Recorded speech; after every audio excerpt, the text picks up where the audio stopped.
The smirk on Charlotte Vane's face was the first thing everyone noticed. A cold, triumphant curve of red lipstick that screamed victory. She sat in the front row, watching her lover, Derek Cross, destroy his wife on the stand. They thought they had pulled off the perfect crime, painting Laura Cross as a paranoid, unstable alcoholic to steal her family's multi-million-dollar estate. Laura looked defeated, trembling in her seat, seemingly inches from a total breakdown. But what Charlotte and Derek didn't know was that the trembling wasn't fear. It was anticipation, because tucked inside an unassuming envelope on the defense table was a digital recorder that had been running when they thought no one was listening, and when Judge Moore hits play, that smirk is going to vanish, right before Charlotte hits the floor.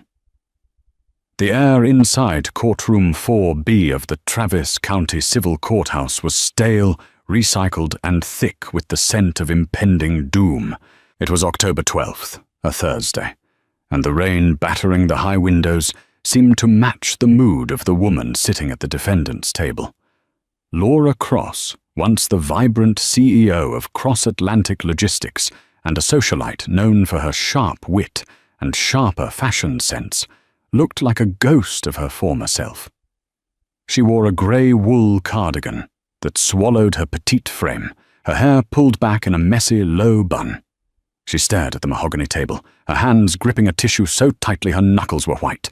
To the gallery, to the press, and most importantly to Judge Harriet Moore, Laura looked like a broken woman. But appearances, as Laura knew better than anyone, were often a carefully constructed lie. Across the aisle sat her husband of 12 years, Derek Cross. He was the picture of grieving concern. His suit was a tailored navy Brooks Brothers, his tie a somber maroon. He leaned forward, whispering something to his high-priced attorney, a man named Bartholomew Bart Hayes, known in legal circles as the Butcher of Austin. And then there was the third point of this toxic triangle. Sitting in the front row of the gallery, directly behind the prosecution, was Charlotte Vane. Charlotte was 24, a former intern at Derek's architectural firm, and she made no effort to hide her presence. She wasn't technically a party to the divorce proceedings, but she was the catalyst. She wore a sleek black dress that was just a shade too tight for a somber court hearing, and her eyes darted between Derek and Laura with a predatory gleam. When Laura dared to glance up, she locked eyes with Charlotte. Charlotte didn't look away. Instead, the corner of her mouth quirked up. It was a subtle, microscopic smirk, invisible to the judge but screaming loud and clear to Laura. "I won, you lost, make way. Order," Judge Moore said, her voice cutting through the murmurs of the courtroom. She was a woman in her 60s with steel-grey hair and a reputation for having zero patience for theatrics. "We are back on the record in the matter of Cross v. Cross. Mr. Hayes, call your next witness." Bart Hayes stood up, buttoning his jacket. "Your Honor, we call Dr. Lawrence Huff to the stand." Laura felt a hand on her arm. It was her lawyer, Silvio Reed. Silvio was the opposite of Bart Hayes. He drove a 10-year-old Volvo, worked out of a strip mall office, and wore suits that looked like they had been bought off the rack at a department store sale. But Laura had hired him for one reason. He was the only lawyer in the city who believed her when she said she wasn't crazy. "Steady, Laura," Silvio whispered, his voice a low rumble. "Let them build their tower. The higher they build it, the harder it falls." Laura took a shaky breath. "He's going to lie, Silvio. Dr. Huff is on Derek's payroll." "I know," Silvio said, scribbling on his notepad. "Let him lie. Perjury is a beautiful thing when you can prove it." Dr. Lawrence Huff took the stand.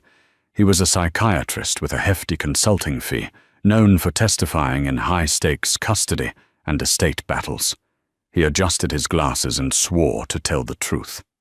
"Dr. Huff," Hayes began, pacing the floor like a shark in a tank, "you conducted an evaluation of Mrs. Laura Cross 3 months ago. Is that correct?" "I did," Huff replied, his voice smooth and practiced. "And what were your findings?" Huff looked directly at Laura, his expression full of fake pity. "It is my professional opinion that Mrs. Cross is suffering from severe paranoid delusions, exacerbated by acute alcohol dependency.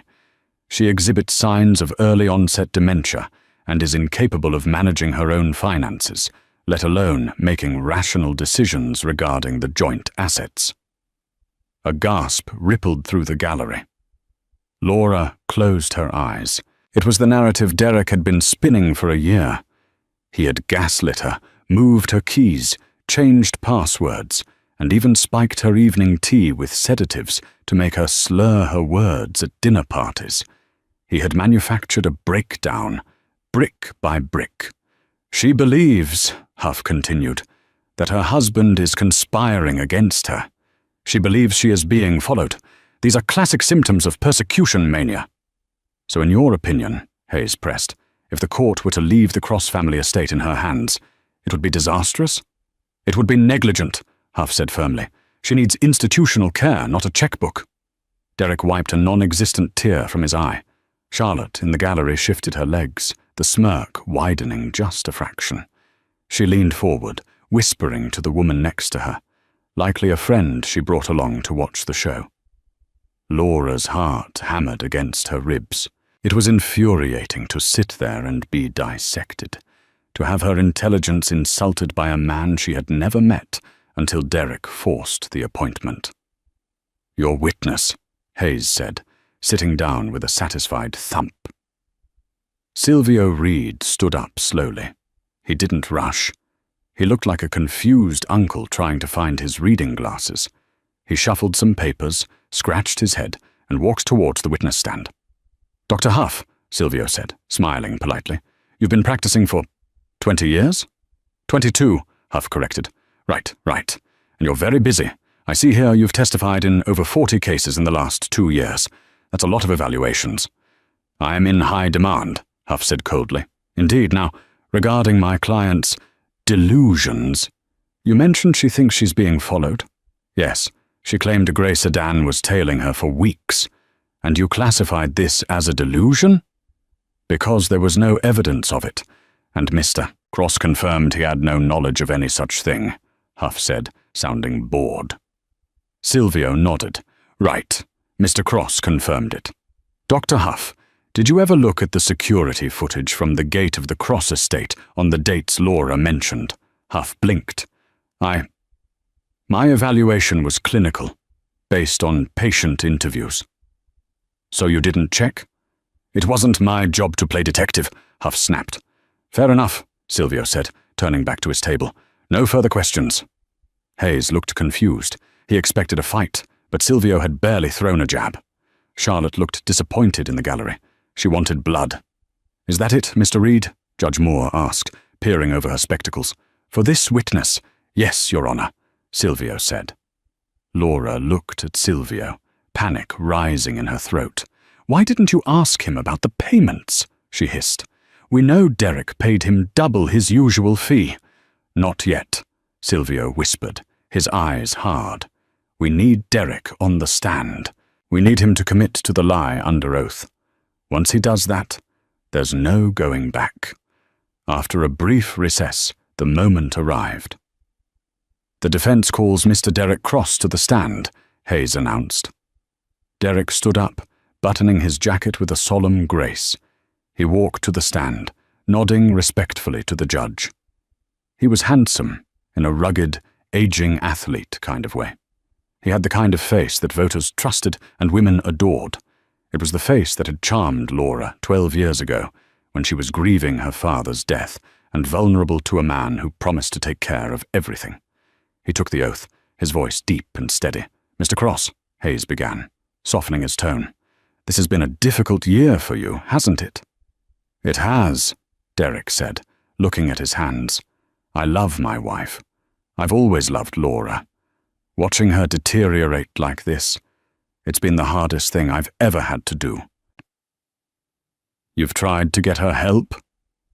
"Countless times," Derek said, looking up with earnest eyes. "I hired the best doctors. I tried to get her into rehab in Malibu. She refused. She accused me of trying to lock her away. And the finances? Hayes asked. Why are you petitioning for full control of the Cross family trust? Because she's spending it erratically, Derek lied smoothly. She's vulnerable to scams. She buys things she doesn't remember. I'm just trying to protect what her father built. I don't want the money for myself. I make my own living. I just want to make sure there's something left for her care. It was a masterful performance. If Laura didn't know him, she would have believed him. Mr. Cross, Hayes said, lowering his voice. There have been rumors, allegations from your wife, about infidelity, about a woman named Charlotte Vane. The courtroom went silent. In the gallery, Charlotte froze, her face a mask of innocent shock. Derek sighed, a sound of long-suffering patience. Laura, her paranoia fixes on people. Charlotte is a junior associate at my firm. She's young, ambitious, and talented. I've mentored her, yes. But that's all. Laura sees a young woman and invents a threat. It's a symptom of her condition. It's tragic, really. She's destroyed this poor girl's reputation because of her delusions. Laura felt bile rise in her throat. Poor girl. That poor girl had sent Laura text messages from burner phones detailing exactly what she and Derek did in Laura's own bed while Laura was away for treatment. So to be clear, Hayes asked, there is no romantic relationship between you and Miss Vane? Absolutely not, Derek said firmly. I am a married man, and despite everything, I am loyal to my wife. Thank you, Derek, Hayes said. Your witness. Derek remained relaxed as Silvio Reed stood up. This was it. The shark versus the minnow. Or so they thought. Silvio walked to the center of the room. He wasn't holding any papers this time. He just leaned against the wooden railing, looking thoughtful. Mr. Cross, Silvio said, you say you want to protect Laura's assets. I do. Because she's mentally incompetent. Because she is unwell, Derek corrected gently. Right, unwell. You mentioned that she imagines things. Paranoia.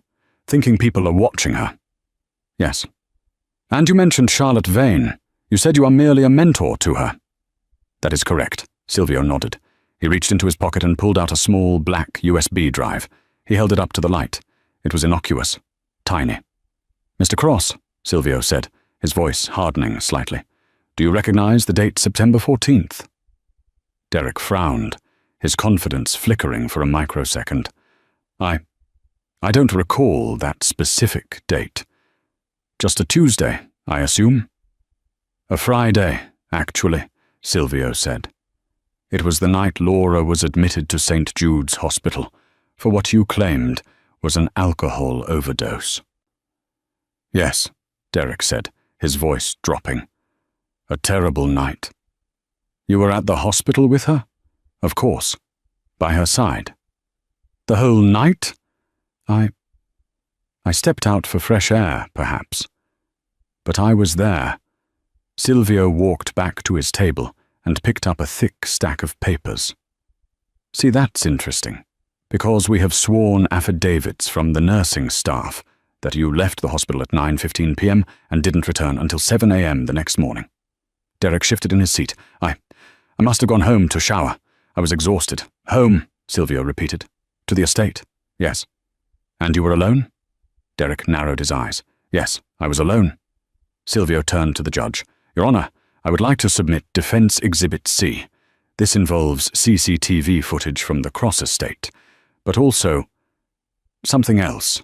Something Mr. Cross isn't aware exists. Hayes jumped up. Objection! Ambush! We haven't seen this evidence. On the contrary, Silvio said calmly.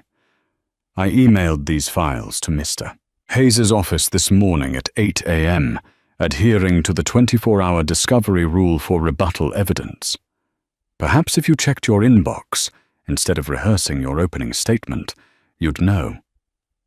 Judge Moore suppressed a smile. Overruled. Proceed, Mr. Reed. Silvio plugged the USB drive into the court's AV system. A large screen descended from the ceiling. "Now, Mr. Cross," Silvio said, "Laura has been paranoid. She thought you were plotting against her. She thought you were gaslighting her. She thought you were having an affair. So 6 months ago, she did the one thing a sane, rational person does when they suspect they are being lied to." Silvio paused for effect. The courtroom was dead silent. Even Charlotte in the back had stopped chewing her gum. "She hired a private investigator," Silvio said, "but not to follow you. To bug the house." Derek's face went pale. "That's illegal. In our own home, actually," Silvio interrupted. "The house is solely in Laura's name. It's her property. She can record whatever she likes in the common areas." And on the night of September 14th, while Laura was in a hospital bed hooked up to an IV, you weren't alone in the library, were you? Derek said nothing. He stared at the screen. "Let's play the clip," Silvio said. The audio crackled through the courtroom speakers first, followed by a grainy but high-definition video feed. It was a black-and-white night vision angle, clearly hidden on a bookshelf, capturing the sprawling library of the Cross estate. The timestamp read 21:45. The door opened. Derek walked in. He wasn't wearing the somber suit he had on now. He was in jeans and a t-shirt, holding 2 glasses of wine. And following him, laughing, was Charlotte Vane. The courtroom erupted in gasps. Judge Moore banged her gavel. "Silence, or I will clear this courtroom." On the screen, Charlotte took the wine glass. She looked comfortable. Too comfortable. She kicked off her heels and curled up on Laura's favorite leather armchair. "God, finally," the voice of the digital Charlotte echoed through the silent courtroom. "I thought the old hag would never pass out. Did you give her the full dose?" In the witness box, the real Derek Cross closed his eyes. His face was turning a shade of grey that matched the stormy sky outside. On the screen, Derek sat on the edge of the desk. "Enough to knock out a horse. The doctors at St. Jude's are idiots.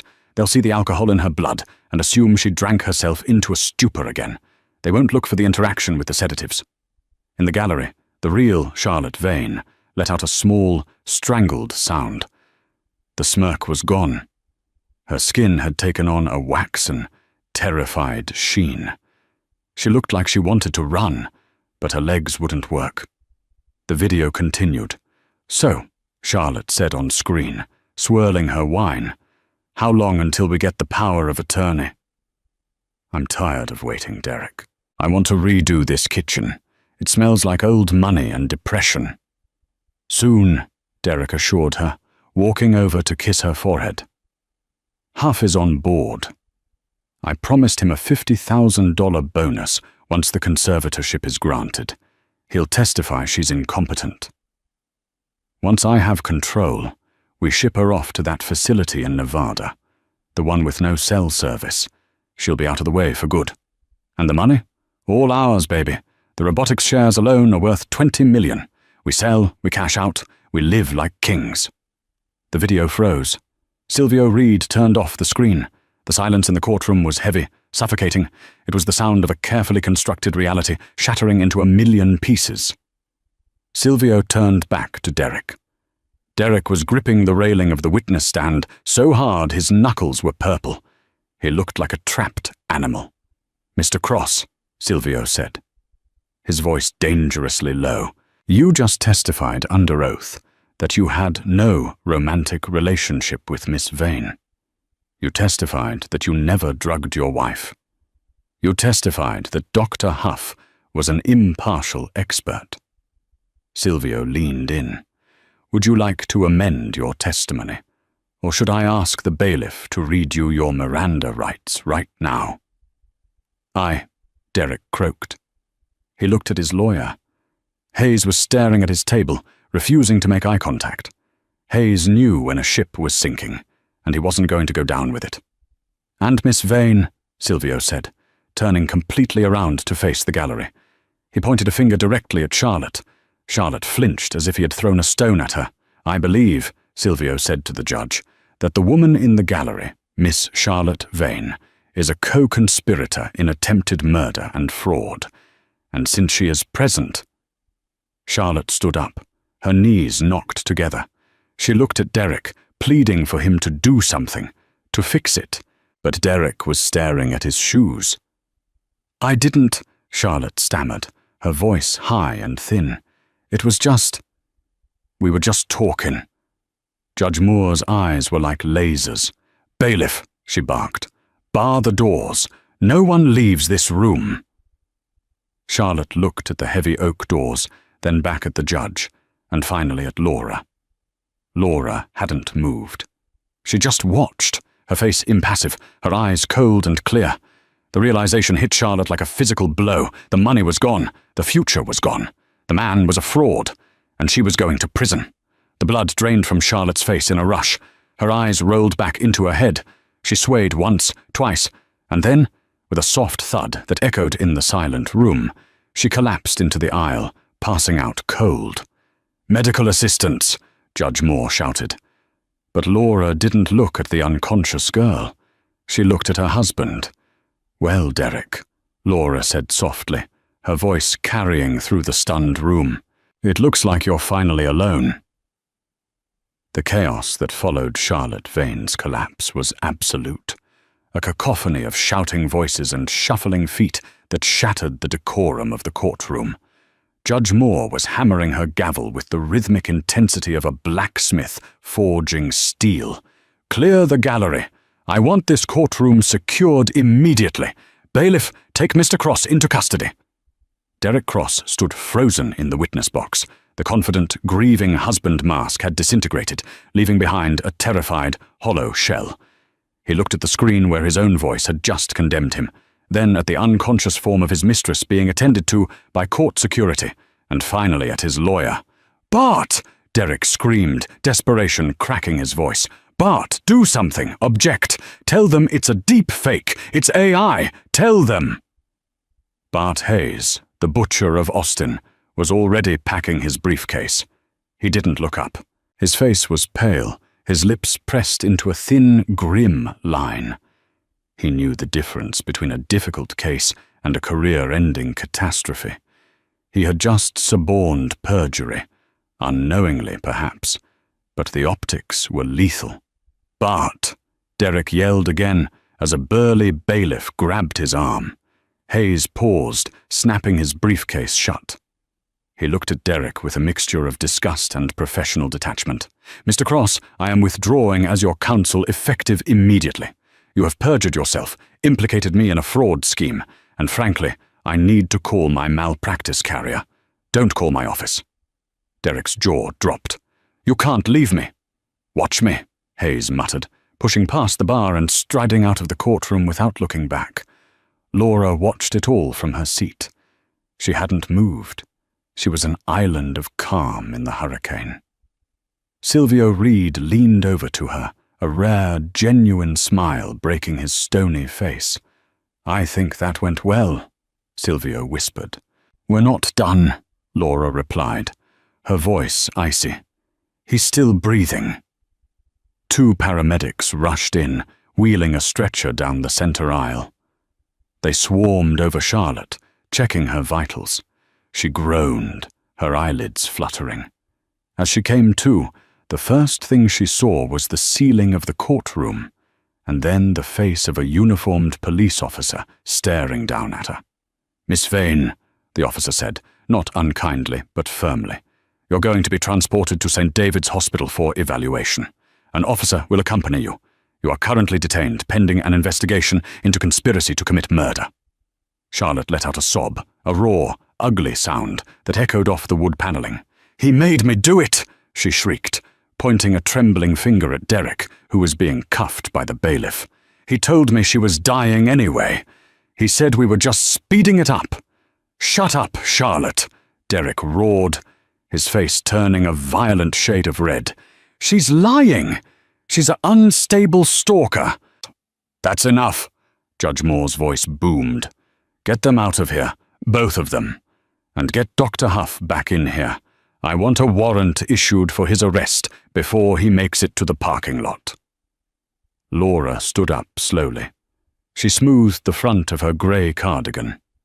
As the bailiffs marched Derek past the defence table, he locked eyes with her. "Laura!" he pleaded, the fight draining out of him, replaced by a pathetic, wheedling tone. "Laura, honey, please, you know me. This is a misunderstanding. I was stressed. I was confused." Laura looked at him. She didn't see the man she married.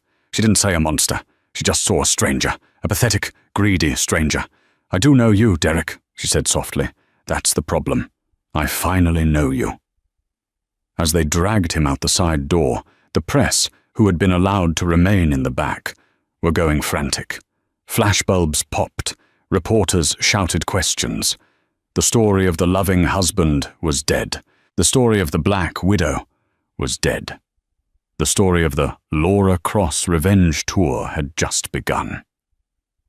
3 hours later, the atmosphere shifted from the frantic energy of the courtroom to the sterile, fluorescent-lit gloom of the Austin Police Department's interrogation rooms. Room A held Derek Cross. Room B held Charlotte Vane. Detective Marcus Miller stood in the observation hallway, sipping lukewarm coffee and watching the monitors. He was a veteran homicide detective who had seen it all, but even he had to admire the efficiency of Laura Cross's trap. She hadn't just caught them, she had gift-wrapped them. "So," Miller said to his partner, Officer Sarah Jenkins, "who breaks first?" "The girl," Jenkins said immediately. "She's 24 and thinks hard time is a weekend without Wi-Fi. She's terrified."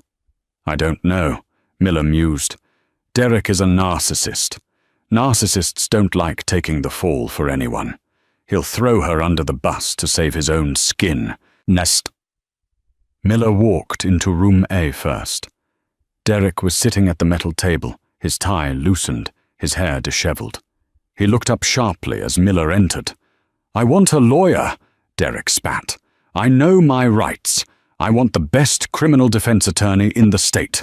You can have a lawyer, Mr. Cross," Miller said, pulling out a chair and sitting down heavily.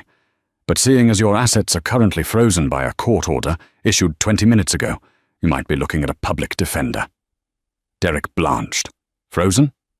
"Judge Moore doesn't play around. She froze the joint accounts, and since the prenup states the house is Laura's, well, you're currently homeless and broke." Derek slumped. The reality was setting in. Miller leaned forward. "Look, Derek, here's the situation. We have the video. We have the audio. We have Charlotte next door crying her eyes out. We found the search history on your laptop for how to induce liver failure and untraceable poisons. You're cooked." "I never touched her," Derek insisted. "It was just talk." "Fantasy." "Fantasy?" Miller raised an eyebrow. "We checked the toxicology report from Laura's admission to St. Jude S. We found traces of benzodiazepines and high levels of ethanol, but we also found something else in her hair follicle test. Arsenic." Derek's eyes went wide. "Arsenic? I never used arsenic. That's insane." "Is it?" Miller bluffed. "Because Charlotte says you bought rat poison 3 months ago."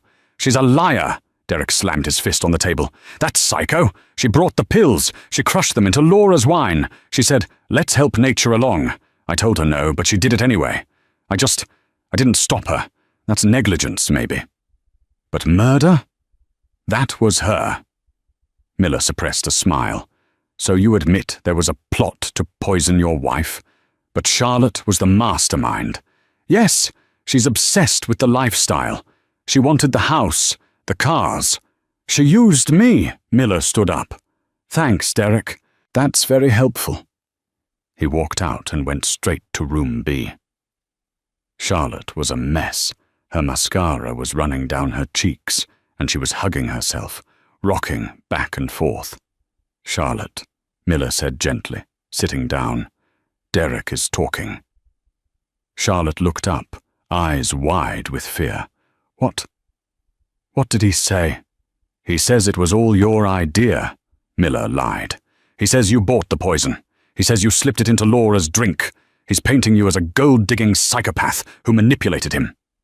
Charlotte's mouth opened in shock, Then anger, hot and fierce, flooded her face. "That bastard!" she hissed.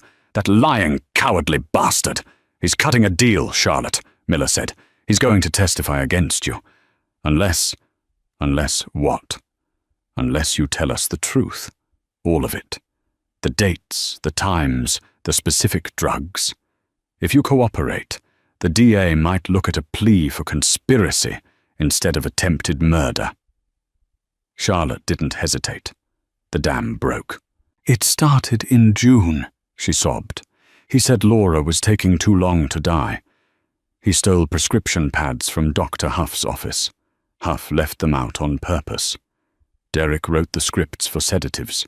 He made me pick them up at pharmacies in different towns so it wouldn't be traced to him.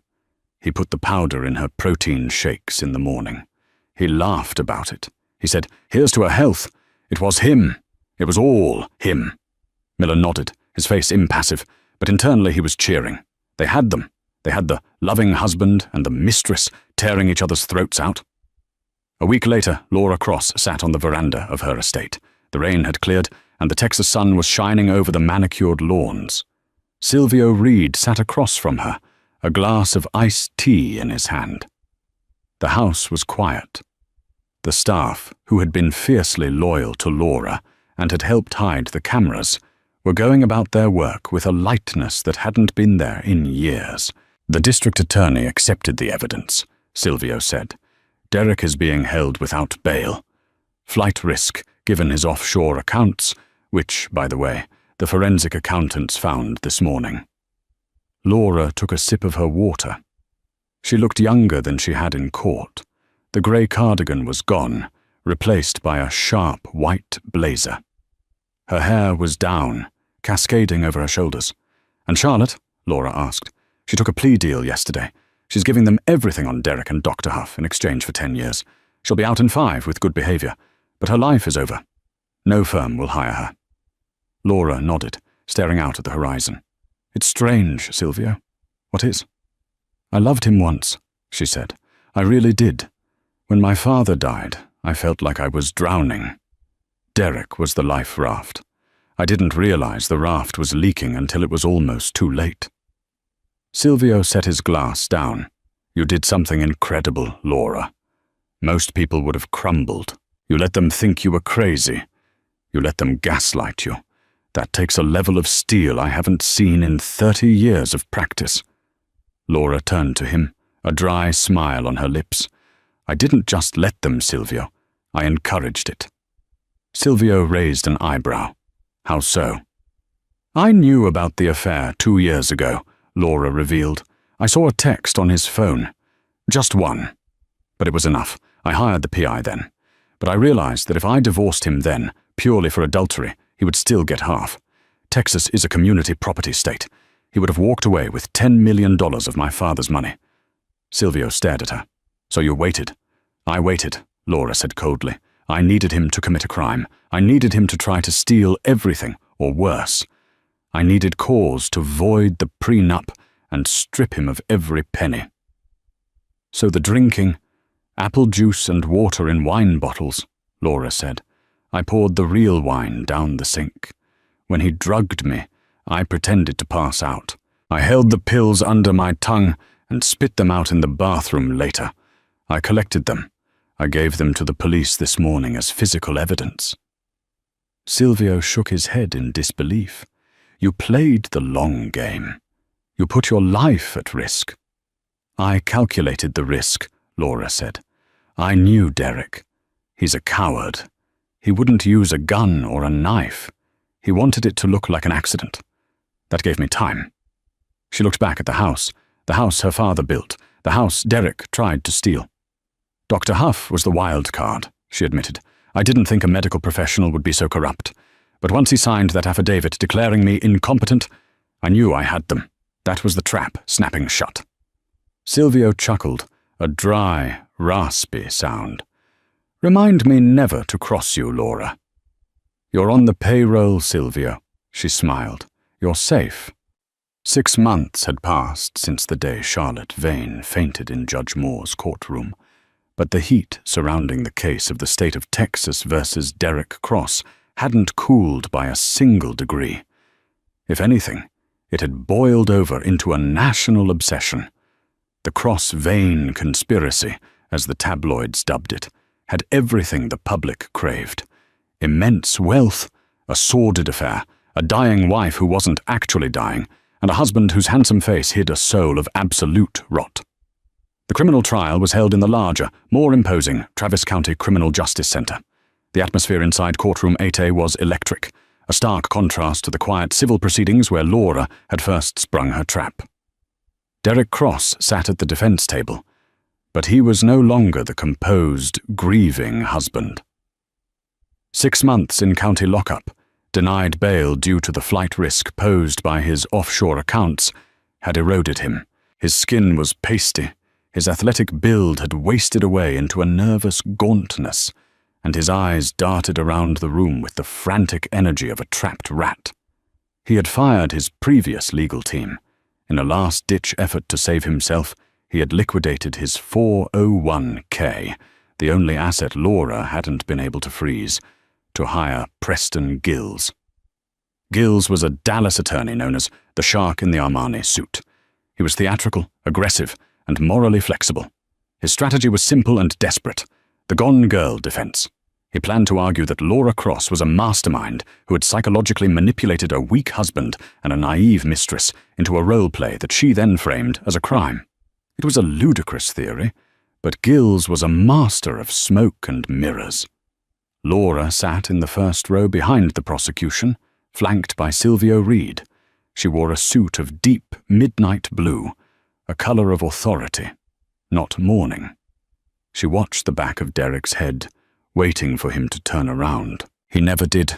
"All rise," the bailiff bellowed.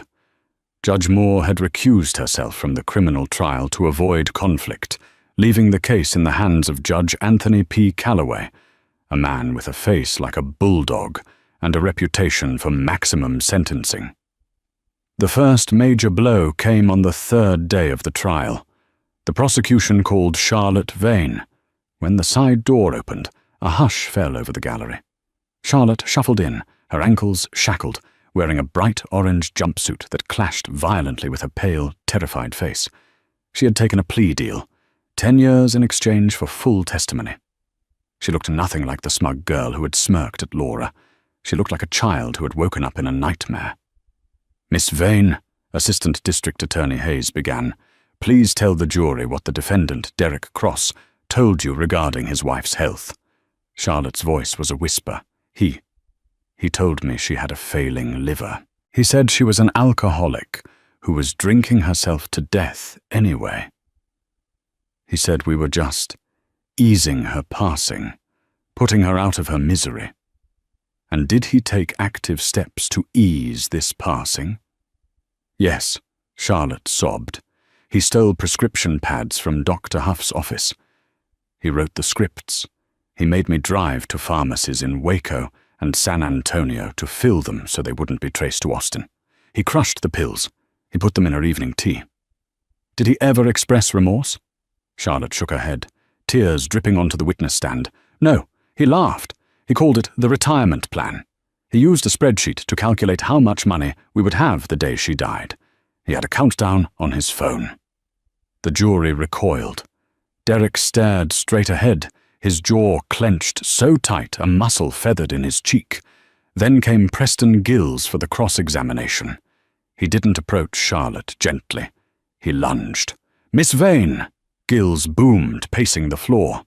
"You were sleeping with a married man, were you not?" "Yes," Charlotte whispered. "You wanted his money, didn't you? You wanted his house? You said in the video, and I quote, 'I want to redo this kitchen.' Is that correct?" "Yes."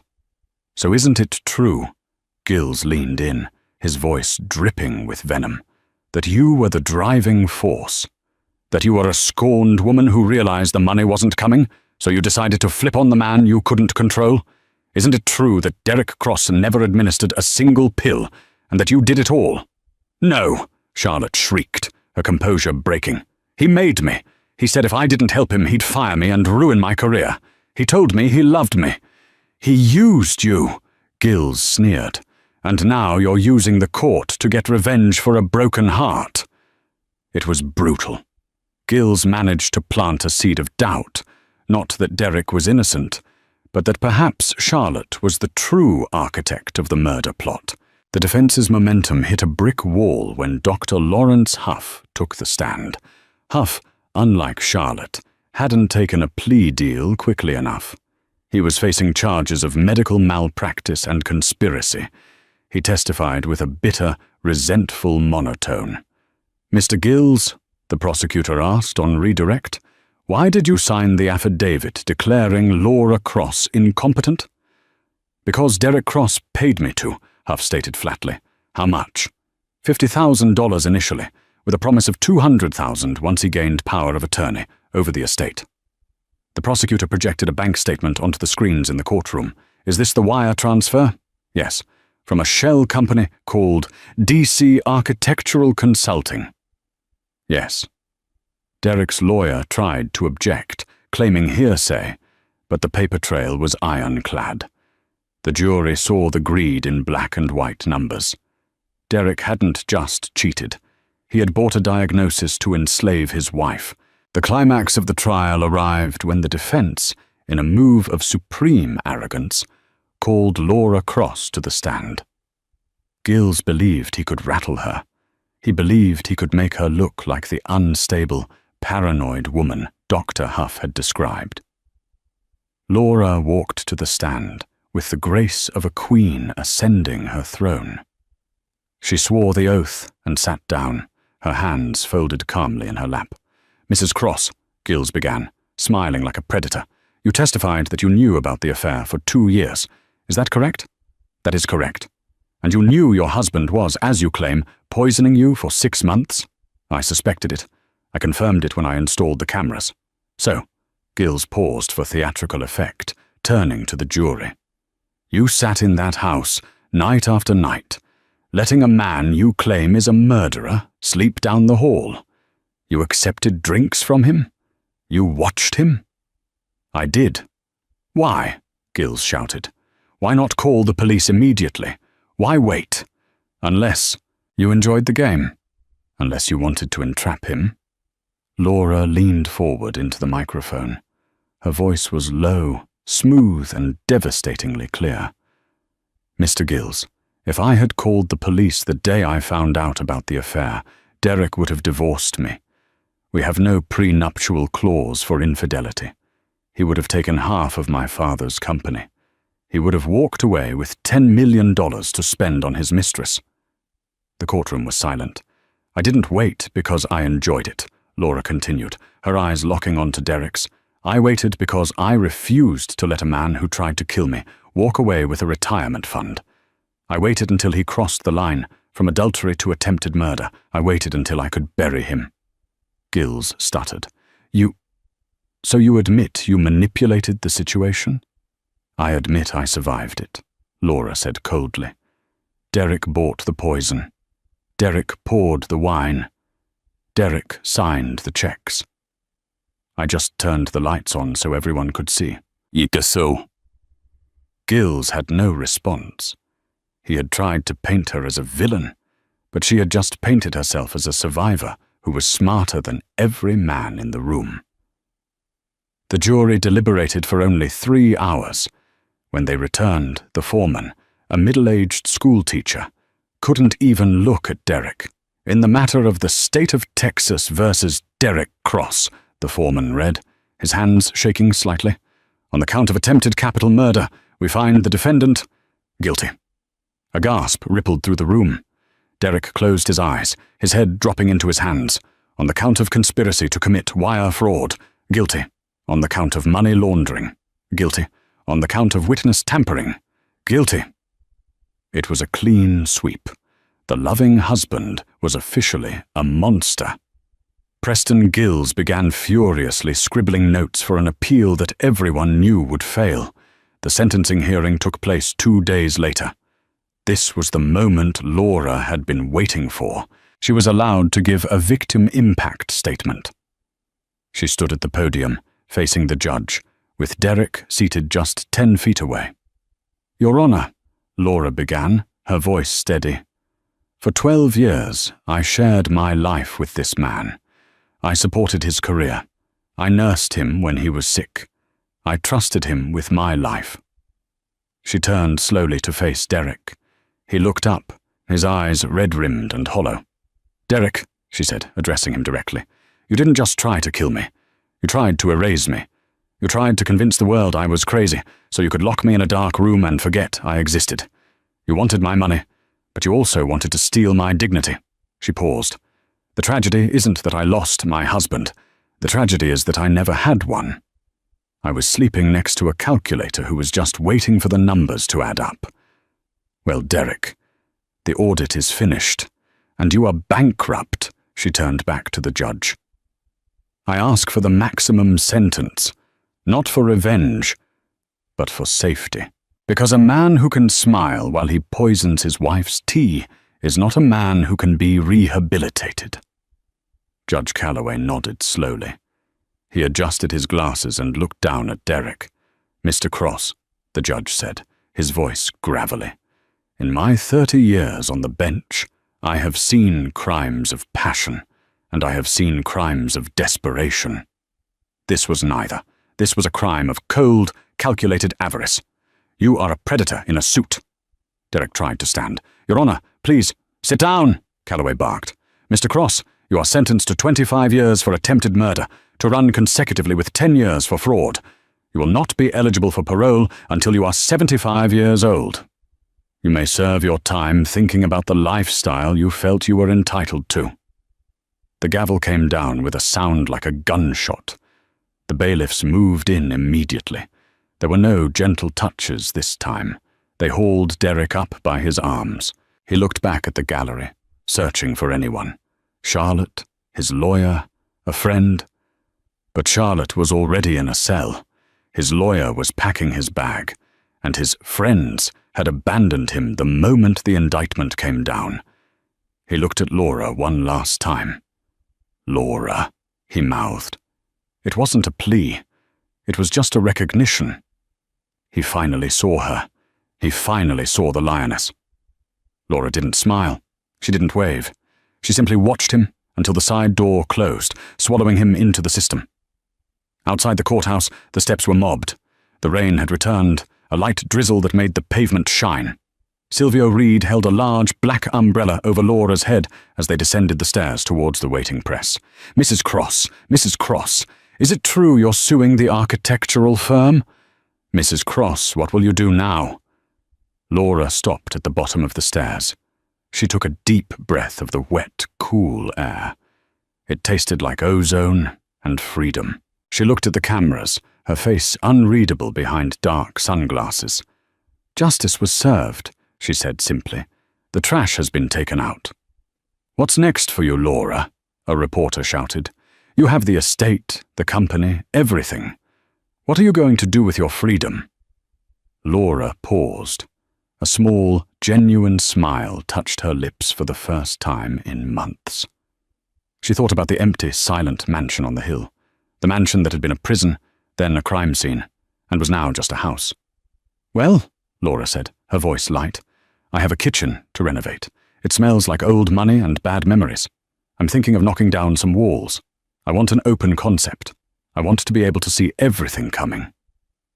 She ducked into the waiting car, the door thudding shut with a solid, reassuring weight. As the driver pulled away, merging into the Austin traffic, Laura Cross leaned back in the leather seat. She pulled her phone out and opened her contacts. She scrolled down to Derek Cross. She pressed delete. Then she scrolled to Charlotte Vane. Delete. She put the phone down and looked out the window. The rain was stopping. The sun was breaking through the clouds, bathing the city in gold. It was a good day to start over. And that, my friends, is the chilling conclusion to the story of Laura Cross. She didn't just survive. She conquered. She proved that when you back a woman into a corner, you'd better make sure she doesn't have a plan and a recording device. Derek and Charlotte are rotting in prison, and Laura is living her best life, free of the toxic weight that dragged her down. It's a brutal lesson, Be careful who you trust, and never underestimate someone's will to survive. If this story kept you on the edge of your seat, please hit that like button. It seriously helps the algorithm and lets me know you enjoy these deep dive storytelling videos. Subscribe and turn on notifications so you're the first to hear the next twist-filled saga. What would you have done in Laura's shoes? Would you have called the cops immediately? Or would you have played the long game like she did to ensure they lost everything? Let me know in the comments below. I read every single one. Until next time, stay sharp and watch your six.